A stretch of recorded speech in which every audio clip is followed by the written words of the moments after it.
Well, there was controversy this week.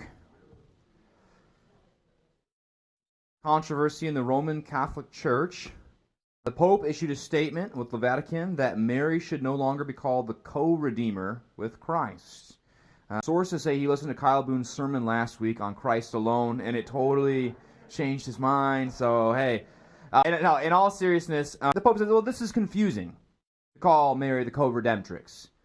We don't want to take away from Christ's unique saving role.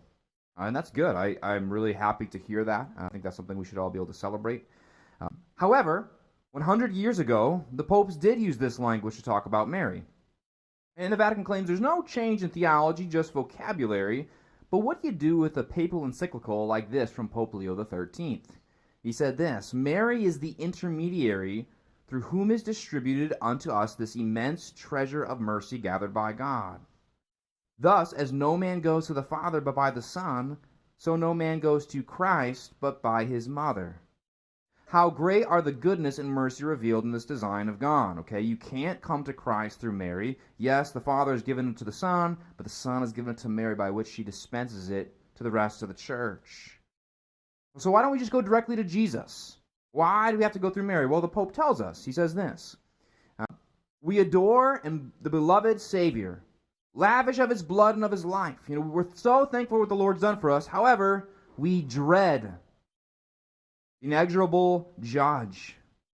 In other words, Christ can be scary when he's our judge. Thus do those whose actions have disturbed their consciences need an intercessor, mighty in favor with God. If you feel really sinful, there's no way you'll go to Christ because he's your judge. You need somebody else. Merciful enough not to reject the cause of the desperate.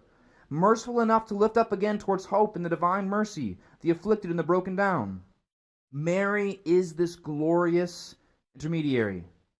She is the mighty mother of the Almighty. Sometimes it's just too scary to go to Jesus.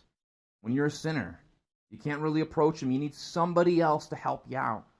And Mary's that person because she has favor with God. And it makes us ask this question: how does that impact our view of Christ? When you can't come to Christ with your sin, but you can go to Mary because she's more kind and merciful than the Son of God? And for me, this gets to the heart of the problem of a lot of Roman Catholic theology.